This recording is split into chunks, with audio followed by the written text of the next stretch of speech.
চোখ বন্ধ করলে কেউ কেউ আলো হয়ে ওঠে, আর কেউ কেউ থেকে যায় শুধুই যন্ত্রণার মতো।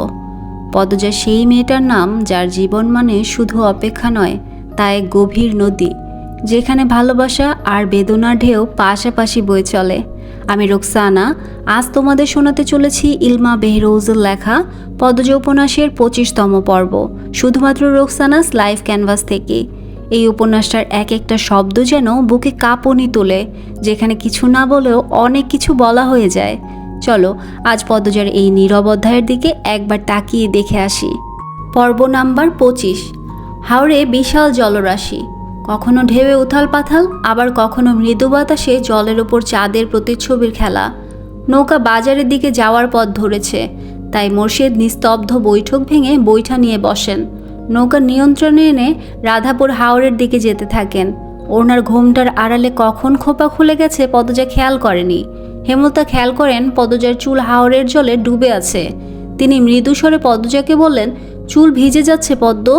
পদজা দ্রুত সামলে নিল, খোপা করে ঘোমটা টেনে নিয়ে বলল, কখন খুলে গেছে খেয়াল করিনি। অনেকক্ষণ কেউ কোনো কথা বলল না। হেমলতা চাঁদের দিকে তাকিয়ে আছে না এক মনে। পদজা ডাকলো, আম্মা। হেমলতা অশ্রু ভরা চোখে তাকালেন। পদজা কিছু বলার আগে তিনি বললেন, পূর্ণা গল্প শুনবি? পূর্ণা গল্প বলতে পাগল, সে গল্প শুনতে খুব ভালোবাসে। খুশিতে বাকবাকম হয়ে বলল, শুনবো। কষ্টের গল্প কিন্তু, গল্প হলেই হলো। হেমলতা হাসেন। পদ্মজা নড়ে চড়ে বসে, সে আন্দাজ করতে পারছে তার মা কোন গল্প বলবে। হেমলতা দু হাতে জল নিয়ে মুখ ধুয়ে নেন, এরপর একবার মোর্শেদের দিকে তাকিয়ে হাসেন। পেছন ঘুরে বসে প্রশ্ন করেন, মুখ না দেখে গল্প শুনতে ভালো লাগবে? পূর্ণা মুখ গোমরা করে না বলতে যাচ্ছিল। পদ্মজা এক হাতে খপ করে ধরে আটকে দিল। মাকে বলল, সমস্যা নেই আম্মা, যেভাবে ইচ্ছা বলো। হেমলতা বড় করে দম নিয়ে বলা শুরু করলেন, আব্বার প্রথম স্ত্রী মারা যায় অল্প বয়সে। আব্বা প্রাইমারি স্কুলের শিক্ষক ছিলেন, একজন বুদ্ধিমান উদার মনের মানুষ ছিলেন। আম্মাকে যৌতুকের জন্য ধাক্কা মেরে বের করে দিল তার প্রথম স্বামী, মুখে তালাক দিল। বাপের সংসারে এসে সমাজের তোপে পড়তে হয় আম্মাকে। আব্বার উদার মন অবলা অসহায় আম্মাকে বিয়ে করার সিদ্ধান্ত নেন। তিনি আমার নানার কাছে প্রস্তাব রাখেন। নানা সানন্দে রাজি হয়ে যান। রাজি হবেই না কেন? স্বামীর বাড়ি থেকে বের করে দেওয়া বিবাহিত নারীকে কেই বা বিয়ে করতে চায়? আম্মা আব্বার বিয়ের বছর দেড়েক হতেই হানি আপার আগমন। তার 2 বছরের মাথায় আমার আগমন ঘটে। সেদিন নিশ্চয়ই গাছে গাছে ফুল ফুটেছে, পদজা বলল পুলকিত হয়ে। হেমলতা ম্লান হাসেন, বললেন, শুনেছি আমার গায়ের রং দেখে আম্মা নাক কুঁচকেছিলেন। আমার বয়স যখন 3 মাস, আম্মার আগের স্বামী আম্মাকে ফিরিয়ে নিতে আসে। আব্বার তখন আর্থিক সমস্যা বেশি ছিল, দিনে 2 বেলা খাওয়া সম্ভব ছিল না। বিপদে পাশে থাকা আমার আব্বাকে ছেড়ে 2 বছরের এক মেয়ে আর 3 মাসের এক মেয়েকে ছেড়ে স্বার্থপর মা পালিয়ে গেল প্রথম স্বামীর কাছে। আব্বা ছোট ছোট 2 মেয়েকে নিয়ে মাঝ নদীতে পড়েন, কিন্তু আল্লাহ সহায় ছিলেন। আব্বার ফুপু চলে আসেন আমাদের কাছে, আপা আর আমার দায়িত্ব নেন। হুট করেই আব্বার আর্থিক অবস্থা উন্নত হতে থাকে, গৃহস্থিতে রহমত ঝরে পড়ে। 5 বছর পর আম্মা ফিরে আসেন, বিধ্বস্ত অবস্থা, ফর্সা মুখ মারের চোটে দাগে দাগে বিশ্রী হয়ে গেছে। শুধু একা আসেননি, 2 বছরের এক ছেলে নিয়ে ফিরেন। তখন আমাদের কুড়ে ঘরের বদলে বিশাল বাড়ি হয়েছে। আব্বা প্রথমে মানেননি। আম্মা আব্বার পায়ে পড়ে কাঁদেন, ক্ষমা চান। আব্বা আবার আগের ভুল করেন, মেনে নেন আম্মাকে। আমার ছেলের নাম বিনোদ ছিল, আব্বা নতুন নাম দেন হানিফ। আম্মা আমাকে সহ্য করতে পারতেন না, আব্বার চোখের মণি ছিলাম। আব্বার আড়ালে আম্মার দ্বারা নির্যাতিত হতে থাকি। 6 বছর হতেই স্কুলে ভর্তি করে দেন আব্বা। হানি আপা তখন স্কুলে পড়ে। আমি থামলে কেন আম্মা? বলল পদজা অধৈর্য হয়ে। হেমন্ত ভ্রুকুটি করে বললেন, আর বলতে ইচ্ছে হচ্ছে না আম্মার ব্যাপারে। আম্মা অনুতপ্ত এখন, আফসোস করেন, কাঁদেন, বলতে ভালো লাগছে না। শীতল বাতাসে সবার শরীর কাটা দিচ্ছে, চাঁদটা ছোট হয়ে গেছে অনেক। মোর্শেদ এক ধ্যানে বৈঠা নিয়ে জল ঠেলে দিচ্ছেন, দূর নৌকা নিয়ে এগিয়ে যাচ্ছেন সামনে। হেমলতা আবার বলতে শুরু করেন, ম্যাট্রিক দেওয়ার পর আম্মা পড়াতে চাইছিল না। আব্বার জন্য ঢাকা কলেজে পড়ার সুযোগ পাই, হোটেলে উঠি। আব্বা নিয়মিত টাকা পাঠাতেন। জানিস পদ্ম, কলেজে আমি সবার ছোট ছিলাম, সবাই হা করে তাকিয়ে থাকতো। শাড়ি পরতাম বলে একটু বড় লাগতো অবশ্য। সবসময় সুতি শাড়ি পরে বেনি বেঁধে রাখতাম, কারোর সাথে মিশতাম না, ভয় পেতাম খুব, ভীষণ ভীতু ছিলাম। রিমঝিম নামে খ্রিস্টান এক মেয়ের সাথে বন্ধুত্ব হয়, মেয়েটা এত সুন্দর ছিল দেখতে, ঠিক পদ্মজার মতো সুন্দর, চোখের মনি ছিল ঘোলা। তার নাকি শ্যামলা মানুষ ভালো লাগে, তাই নিজে যেচে আমার সাথে বন্ধুত্ব করে। কয়েকদিনের ব্যবধানে আমরা খুব ঘনিষ্ঠ হয়ে পড়ি, ইংলিশে যাকে বলে বেস্ট ফ্রেন্ড। রিমঝিমের সাথে মাঝে মাঝে ওর বড় ভাই আসতো, নাম ছিল যিশু। যিশু একদম রিমঝিমের আরেক রূপ, চোখ ধাঁধানো সৌন্দর্য ছিল দুই ভাই বোনের। যিশু ভাইয়া বলে ডাকতাম তাকে। যিশু ভাইয়া মজা করে বলতেন ধর্ম এক হলে হেমলতাকে বিয়ে করতাম। পূর্ণা, পদ্মজা, খারাপ লাগছে শুনতে? না আম্মা, এক স্বরে বলল দুজন। পদ্মজা বলল, পরে কি হয়েছে আম্মা? তখন আনন্দপুর থেকে 2 সপ্তাহ লাগতো রাজধানীতে চিঠি পৌঁছাতে। কলেজ ছুটির পথে হানি আপার চিঠি পাই, পাশে রিমঝিম ছিল। যিশু ভাইয়া সবে মাত্র এসেছে রিমঝিমকে নিয়ে যেতে। চিঠি পড়ে জানতে পারি আব্বা হাওড়ে গিয়েছিলেন মাছ ধরতে। আব্বার পাশের নৌকায় সুজন নামে এক ছেলে ছিল, আব্বার নৌকার চেয়ে কয়েক হাত দূরে। তখন ভারী বর্ষণ হচ্ছিল, বজ্রপাত হচ্ছিল একটার পর একটা বজ্রপাত সুজনের উপর পড়ে, সঙ্গে সঙ্গে সুজন ঝলসে যায়। আব্বা ছিটকে পড়েন জলে। দূর থেকে একদল জেলে ঘটনাটি দেখতে পায়, তারা আব্বাকে তুলে নিয়ে যায় বাড়িতে। এরপর থেকেই আব্বা কানে শুনতে পায় না, ঠিক করে হাঁটতে পারে না, মস্তিষ্ক অচল হয়ে পড়ে। এই খবর শোনার পর হাউমাউ করে কান্না শুরু করি। যিশু ভাইয়া সব শুনে আমার কান্না দেখে বলেন বিকেলে ট্রেনে আনন্দপুর নিয়ে যাবেন। আমি তখনও কাঁদছিলাম। একবার শুধু আনন্দপুর যেতে চাই, আব্বাকে দেখতে চাই। যদিও জানতাম অনেক দিন হয়ে গেছে এই দুর্ঘটনার। আটপাড়া পৌঁছতে পৌঁছতে অনেক রাত হয়ে যায়। বাড়ি এসে দেখি সদর ঘরের দরজায় তালা মারা, কেউ নেই বাড়িতে, মুরগি আর গরু ছাগল ছাড়া। বারান্দার ঘরের দরজা ছিল না, ঘরও বলা যায় না, শুধু একটা চৌকি ছিল। বড্ড ক্লান্ত ছিলাম, চৌকিতে শুয়েই ঘুমিয়ে পড়ি। ঘুম ভাঙে আম্মার চেঁচামেচিতে। যিশু ভাই নিজের অজান্তে আমার পাশে কখন ঘুমিয়ে পড়েন বুঝেননি। তিনি আমার মতোই ক্লান্ত ছিলেন। আমার জন্মদাত্রী মা গ্রামবাসী ডেকে চেঁচাতে থাকেন। হাতে নাতে ধরার মতো অবস্থা ছিল। অবস্থা বেগতিক দেখে ভরকে যাই, কিছু বলতে পারিনি। যিশু ভাই সবাইকে অনেক বোঝানোর চেষ্টা করে, কেউ বুঝেনি। গরুর ঘরে গোবরের উপর বেঁধে রাখে আমাকে, দূর দূরান্তের মানুষ দেখতে আসে। আমি তখন নিঃশ্বাসে নিঃশ্বাসে নিজের মৃত্যু কামনা করছি। একবার বাঁধন ছাড়া হলে আত্মহত্যা করব ভাবে। হাত বাঁধা ছিল, দাঁত দিয়ে নিজের হাঁটুতে বোকার মতো কামড় দিতে থাকে একটার পর একটা, যাতে মরে যাই। যেই দেখতে আসতো সেই বিশ্রী গালি দিয়ে যেত। কেউ কেউ লাথি দিয়েছে। রাধাপুরের হারুনুর রশিদ আছে না, ওনার আব্বা তখন আনন্দপুরের মাতব্বর ছিলেন। ওনার গোয়াল ঘরেই বন্দি ছিলাম। 2 দিন পর আমাকে ছাড়া পেয়ে ইচ্ছে হচ্ছিল গলায় কলসি বেঁধে ছুটে গিয়ে নদীতে ঝাঁপ দেই, কিন্তু পারিনি। শরীরে একটু শক্তি ছিল না। দৌড়ে পালাতে গিয়ে হুমড়ি খেয়ে পড়ি গোয়াল ঘরের বাইরে। ধারালো কিছু একটা ছিল মাটিতে পড়েই হাতের বাহু ছিঁড়ে গল গল রক্তের ধারা নামে। এই যে আমার হাতের বাহুর দাগটা, এটা সেদিনই হয়েছে। হেমলতা মেয়েদের দাগটা দেখানোর জন্য ঘুরে তাকান, দেখেন তার 2 মেয়ে মুখে হাত চেপে কাঁদছে। হেমলতা হাসার চেষ্টা করে বললেন, তোরা মরা কান্না শুরু করেছিস কেন? হেমলতার কথা শেষ হতেই ঘূর্ণিঝড়ের মতো 2 মেয়ে ছুটে আসে তার দিকে। নৌকা দুলে ওঠে। হেমলতা চমকে গিয়ে দ্রুত নৌকা ধরেন, চিৎকার করে ওঠেন, আরে! কথা শেষ করতে পারেননি, তার পূর্বেই বুকে ঝাঁপিয়ে পড়ে 2 মেয়ে। জড়িয়ে ধরেই আম্মা আম্মা বলে কাঁদতে থাকে। 2 মেয়ে এত শক্ত করে জড়িয়ে ধরেছে যে হেমলতার মনে হচ্ছে এক্ষুনি দম বেরিয়ে যাবে। থামার কোনো লক্ষণ নেই। হেমলতা দুজনের পিঠে হাত বুলিয়ে সান্ত্বনা দেন। কিছুতেই কিছু হয় না, তারা কেঁদেই চলেছে। হেমলতা মোর্শেদের উদ্দেশ্যে বলেন, নৌকা ঘুরাও, এদের আর কিছু বলবো না, আর ঘুরবো না। পদ্মজা ঠোঁট কামড়ে কান্না আটকে বলল, আর কাঁদবো না পূর্ণা, আর কাঁদিস না, কিন্তু তোমাকে জড়িয়ে রাখবো। হেমলতা পদ্মজার মাথায় চুমু দিয়ে বললেন, আমাদের এক ঘরে করে দেওয়া হলো। বাজারে ভেষজ উপায়ে আব্বার চিকিৎসা চলছিল, সেটাও বন্ধ হয়ে গেল। কেউ আমার পরিবারের মুখও দেখতে চায় না, দেখলেই এটা ওটা ছুঁড়ে দিত।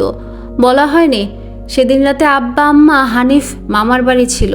মামার বাড়ির পাশের বাড়িতে ডাক্তার ছিল একজন, আব্বাকে দেখাতে গিয়েছিল। হানি আপার বিয়ে দেওয়ার জন্য আম্মা উঠে পড়ে লাগে। তখন হিমেল আম্মার পেটে, 7 মাস চলে। আমার উপর আম্মার মার প্রতিদিন চলতেই থাকে। আমার জন্য পরিবারের এত ক্ষতি হলো। হানিফ স্কুলে যেতে পারে না, সবাই দূর দূর করে। হানি আপার বিয়ে হয় না, আব্বার চিকিৎসা হয় না, বিপদ আপদে কেউ পাশে আসে না। ওদিকে হিমেল আসার সময় ঘনিয়ে আসছে, কোনো দাত্রী আসেনি। আম্মা একা যুদ্ধ করে হিমেলকে জন্ম দিল। সব মিলিয়ে জীবনটা নরক হয়ে ওঠে আমার। বছর দুয়েকের মধ্যে আব্বা কিছুটা সুস্থ হয় আল্লাহর রহমতে, হাঁটাচলা করতে পারেন। আগের মতো সব কিছু না বুঝলেও মোটামুটি বুঝতেন। হানিয়াপার বিয়ে ঠিক হলো। বনেদি ঘর থেকে প্রস্তাব আসে, শর্ত 5 বিঘা জমি দিতে হবে। আমাদের জমি ছিল 5.5 বিঘা। আম্মা 5 বিঘা জমি দিয়েই হানিয়াপার বিয়ে দিয়ে দিলেন। সব কিছু স্বাভাবিক হয়, যদিও মাঝে মাঝে অনেকে কথা শুনিয়েছে একসময় আমার বিয়ের প্রস্তাব আসে। তোদের আব্বার সাথে আমার বিয়ে হয়। বিয়ের কয়েক মাসের মধ্যে জানতে পারি তোদের আব্বার দ্বিতীয় স্ত্রী আমি। শেষ কথাটা হিমেলতা মোর্শেদের দিকে তাকিয়েই বলেন। মোর্শেদ চোখের দৃষ্টি সরিয়ে নত হন। পূর্ণা খুব অবাক হয়ে মোর্শেদের দিকে তাকালো। হেমলতা পূর্ণাকে নিজের দিকে ফিরিয়ে বলেন, আব্বাকে ভুল বুঝিস না মা, ভালোবাসার উপর কিছু নেই। ভালোবেসে লুকিয়ে বিয়ে করেছিল, কিন্তু আমাকে জানতে দেননি। একসময় বিরক্ত হয়ে অনেক মারধর করে। ভীষণ বদমেজাজি আর জেদি ছিল তোদের আব্বা। জোর করে তোদের দাদা বিয়ে করিয়েছেন, তাই রাগ মেটাতো আমার উপর। আচ্ছা বাদ দে সেসব কথা। 1971 সালে মুক্তিযুদ্ধ শুরু হয়। যান বাঁচানোর তাগিদে মানুষ পালাতে থাকে। আনন্দপুরে পাকিস্তানি ক্যাম্প তৈরি হয়।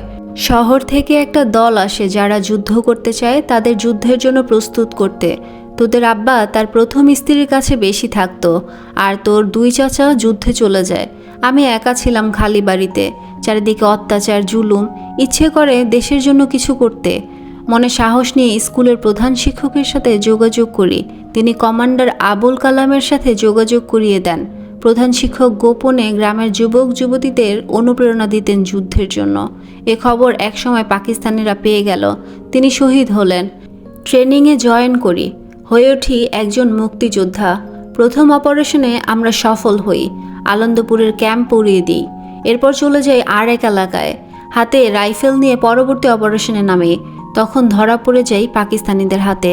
বন্দি করে কারাগারে। স্বচক্ষে দেখি ধর্ষণ, শারীরিক অত্যাচার। কি বর্বরতা তাদের! রড দিয়ে পিটিয়েছে, পিঠের দাগগুলো এখনও আছে। আরও কয়েকদিন থাকলে হয়তো আমিও ধর্ষণ হতাম। তার আগেই আবুল কালামের বুদ্ধির কাছে হেরে গেল তারা। ফেরার আগে চোখ বন্ধ করে এক নিঃশ্বাসে 2 জনকে ছুরি দিয়ে মৃত্যুর দুয়ারে পাঠিয়ে আসি।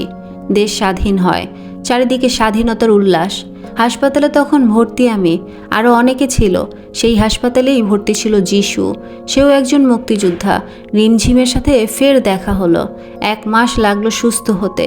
ফেরার সময় সাথে আসে রিমঝিম আর যিশু ভাইয়া। পথে বারবার করে বলি, তোমাদের মতো দেখতে যেন আমার একটা মেয়ে হয়। আনন্দপুরের বাজারে নামিয়ে দিয়ে ওরা আর আসেনি। ফের যদি গ্রামের লোক দেখে ফেলে? কিন্তু আশঙ্কাই ঠিক হলো। অনেকে যিশু ভাইয়ের সাথে আমাকে দেখে ফেলে। বাড়িতে ফিরে তোর আব্বাকে দেখি। 3 মাস পর জানতে পারি আমার পদ্ম আমার পেটে। মনে প্রাণে একটা সুন্দর মেয়ে চাইতে থাকি আল্লাহর কাছে। ঘুমালে স্বপ্ন দেখি রিমঝিমকে। আমার মন খুব চাইতো রিমঝিমের মতো সুন্দর মেয়ে। ঠিক তাই হলো, কিন্তু বদনাম রটে গেল। অনেকে বলে তারা যিশুর সাথে আমাকে দেখেছে। এতদিন যিশুর কাছে ছিলাম, তারই সন্তান পদ্মজা। এজন্যই এত সুন্দর আর এত মিল। তোদের আব্বাও বিশ্বাস করলো। আল্লাহ চাইলে সব পারে। কেউ বিশ্বাস করলো না। কিন্তু জানিস পদ্ম, তুই জন্মের পর থেকেই আমি অলৌকিকভাবে খুব শক্ত আর কঠিন হয়ে পড়ি। কেউ কিছু বললে সঙ্গে সঙ্গে জবাব দিয়ে দেই। তোর সম্পর্কে কেউ কিছু বলতে আসলে দা নিয়ে তেড়ে যাই। এ খবর ছড়িয়ে পড়ে সব জায়গায়। তার মধ্যে কমান্ডার আবুল কালাম আসেন আনন্দপুরে। গ্রামের অনেকে যুদ্ধে গিয়েছিল।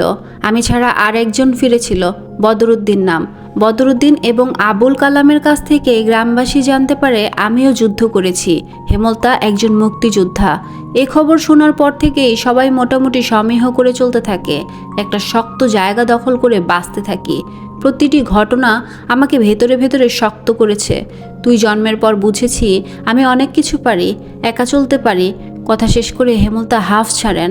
চাঁদ ডুবে গেছে অনেকক্ষণ আগে। কিছুক্ষণের মধ্যে ফজরের আজান পড়বে। পদ্মজা পূর্ণ স্তব্ধ। এ দুনিয়ায় বাঁচার 2টি পথ, চুপ থাকো নয় প্রতিবাদ করো। কিন্তু আমার নিয়ম বলে সামনে চুপ থেকে আড়ালে আবর্জনাটাকে ছুঁড়ে ফেলে দাও, যাতে এই আবর্জনার প্রভাবে আর কিছু না পচে। কি জানি কেন হেমলতার শেষ কথাগুলো পদ্মজার রগে রগে শিহরণ জাগায়। সে দূরে চোখ রেখে কিছু ভাবতে থাকে। মানুষের জীবনে কত গল্প, কত যন্ত্রণা। হেমলতা নৌকা ঘোরাতে বলেন। মোর্শেদ নৌকা ঘুরায়। বাড়ি ফিরতে হবে। আজ পদ্মজার গায়ে হলুদ। নৌকা চলছে ঢেউয়ের তালে তালে। আগের উত্তেজনাটা আর কাজ করছে না। একটা ইঞ্জিন ট্রলারের শব্দ পাওয়া যায়। 4 জন চকিতে সেদিকে তাকায়। ট্রলারের একজন লোক আরেকজন ট্রলারের ভেতর থেকে সাদা কাপড়ে মোড়ানো কিছু একটা নিয়ে বেরিয়ে আসে। আবছা আলোয় সাদা কাপড়ে মোড়ানো বস্তুটি দেখে পূর্ণার পিলে চমকে উঠল। মানুষ মরার মতো সাদা কাপড়ে যেভাবে মোড়ানো হয় ঠিক তেমন। পরপরই লোক দুটো মোড়ানো বস্তুটি ছুঁড়ে ফেলে পানিতে। মোর্শেদ চেঁচিয়ে ওঠেন, কে রে? লোক দুটি তাকায় বোধ হয়। এরপর দ্রুত ট্রলারের ভেতর চলে যায়। মোর্শেদ বইটা দ্রুত চালিয়েও ধরতে পারল না। ট্রলারটি চোখের সামনে অদৃশ্য হয়ে গেল। যেখানে সাদা কাপড়ে মোড়ানো বস্তুটি ফেলা হয়েছে সেখানে মোর্শেদের নৌকাটি পৌঁছতেই হুট করে পদ্মজা ঝাঁপিয়ে পড়ে পানিতে। হেমলতা আকস্মিক ঘটনায় চমকে যান। আতঙ্ক নিয়ে ডাকেন, পদ্ম! পদ্মজার দেখা নেই। তিনি নৌকা থেকে ঝাঁপ দিতে যাবেন, তখনই পদ্মজা ভেসে ওঠে, হাতে সাদা কাপড়ে মোড়ানো বস্তুটি। পদ্মজা মুখ তুলেই হেমলতাকে বলল, আম্মা, আমি ঠিক ভেবেছি এটা লাশ। পূর্ণার লাশ শুনেই কাঁপতে থাকে। অথচ পদ্মজা স্থির, ঠান্ডা। এই শেষ রাত্রিরে নদীর জলে ভেসে আছে 2 হাতে মৃত মানুষ জড়িয়ে ধরে। এই ছিল পদ্মজা উপন্যাসের আজকের পর্বের শেষ।